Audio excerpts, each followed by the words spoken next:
O que a aparição de Lourdes pode nos ensinar ainda hoje? Antes de tudo, é importante saber a diferença entre revelações.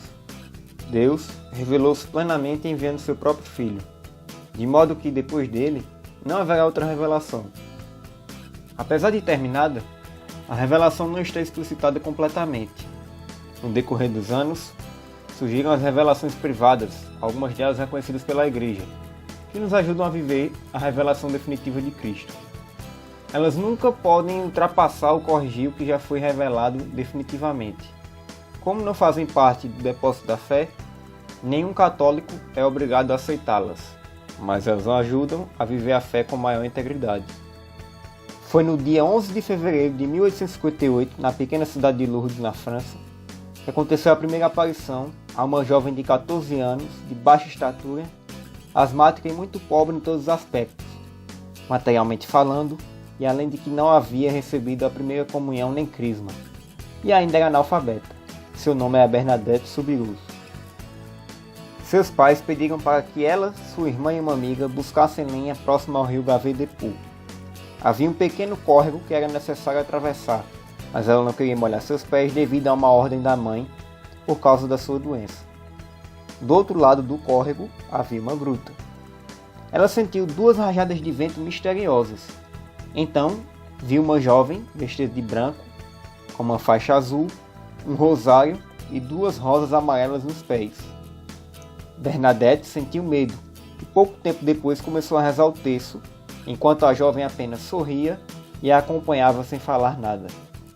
Na segunda aparição, dia 14 de fevereiro de 1858, Bernadette buscou água benta na paróquia local e jogou diversas vezes contra a visão que tinha da jovem, temendo ser algo do mal. Porém, ela apenas sorria a cada vez que era aspergida.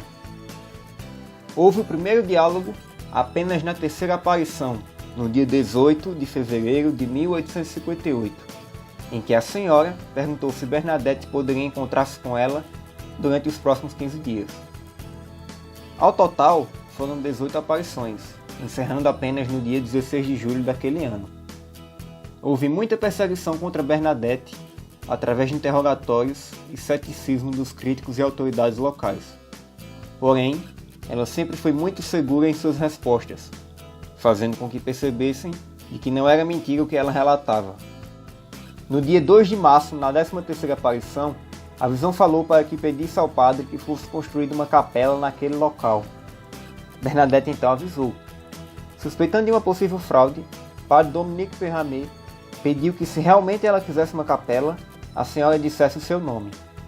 Então, apenas na 16ª aparição, a senhora revelou-se dizendo, em dialeto local, que era o gascão, que "soy era Imaculada Concepción", que significa "eu sou a Imaculada Conceição".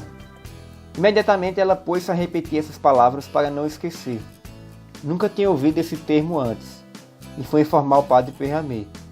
Chegando lá, ele ficou comovido ao ouvir essas palavras, pois o Papa Pio IX havia declarado, no dia 8 de dezembro de 1854, 4 anos antes das aparições, esse dogma de fé mariana.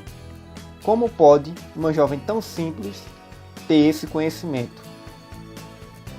Nossa Senhora pediu para que Bernadette cavasse com a mão o chão, encontrando uma fonte de água.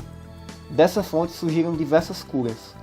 No santuário que foi construído, há um departamento médico. Já foram relatados 7.000 casos de curas inexplicáveis, sendo destas 70 reconhecidas como milagrosas, confirmadas por comissões médicas. Nossa Senhora pedia para que Bernadette fizesse penitências pela conversão dos pecadores. E imediatamente ela começava a beijar o chão e andar de joelhos sobre o pequeno aclive que havia. As pessoas que a acompanhavam imitavam seus gestos. Essa foi a primeira grande lição de Lourdes. Os pequenos sacrifícios podem ser válidos se oferecidos a Deus por amor. A segunda lição é sobre a importância da oração. Bernadette estava com o terço e em oração nos momentos das aparições. Isso são pontos em comum das aparições de Nossa Senhora pelo mundo. A terceira é pobreza espiritual, que se refere à humildade voluntária e ao desprendimento das riquezas. E por fim, que Maria foi preservada de toda mancha do pecado original e pessoal, com a confirmação do dogma da Imaculada Conceição. Bernadette tornou-se irmã da Caridade de Nivelles.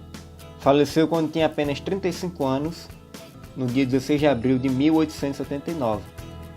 Foi canonizada no dia 8 de dezembro de 1933.